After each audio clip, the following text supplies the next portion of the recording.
You're watching What's Hot London, and this is Hot Fest.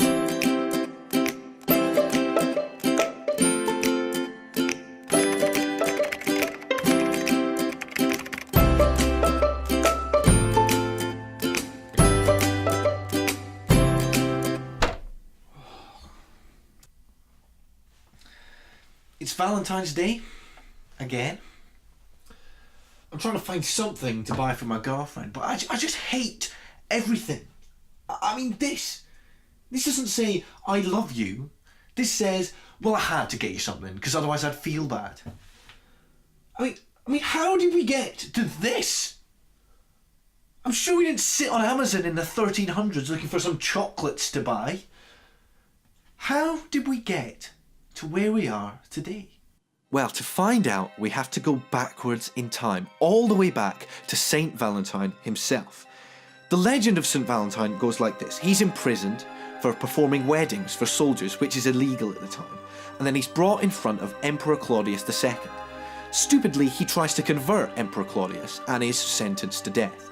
However, just before his execution, he performs a miracle, curing his jailer's daughter of blindness. Now, the jailer's whole family converts, and just before Valentine is sentenced to death, he sends a letter to the daughter, which is signed from your Valentine. And that becomes the first ever Valentine's card. 200 years later, St. Valentine's Day is finally brought about by the church, by Pope Gelasius. However, it's nothing to do with love. He simply wants there to be a Christian festival to compete with the very popular pagan festival, Lupercalia. The first association of Valentine's Day with love comes in 1392 with Geoffrey Chaucer's Parliament of Fowls, in which he writes this. For this was St. Valentine's Day, when every bird cometh there to choose his mate. Then, in around 1415, we get the earliest recorded Valentine's note, written by a Frenchman, of course, to his beloved from the Tower of London after he's been captured at the Battle of Agincourt. He writes this. Je suis triste de Martin, ma très douce Valentine.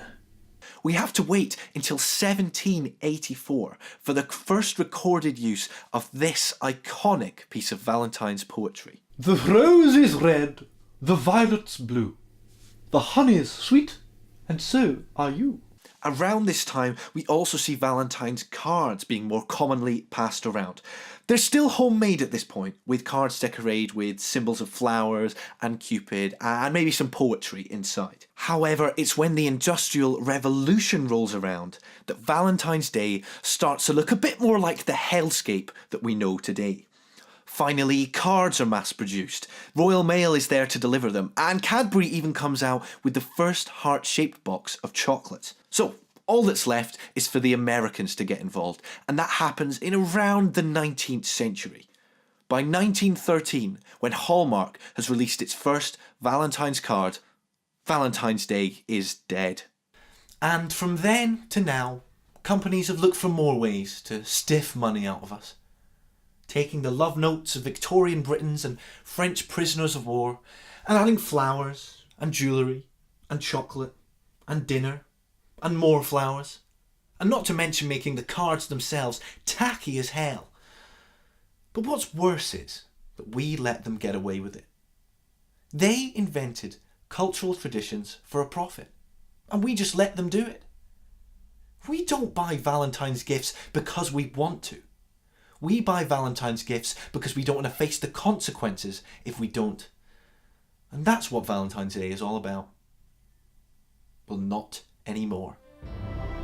From this year forth, we shall not spend a penny. From this year forth, we'll make our own cards, and they'll be covered in flowers and glitter and Cupid, and it'll look like we're back at primary school, and yes, they will look terrible, but we will be free from the tyranny of Valentine's Day. So go forth, my children, and spread your glitter onto cheap card with little pens and highlighters and flowery petals and those little washer things. Thank you so much for watching. For more, make sure you subscribe to What's Hot London, and why not hit the bell icon as well, so you get notifications every time we upload a new video.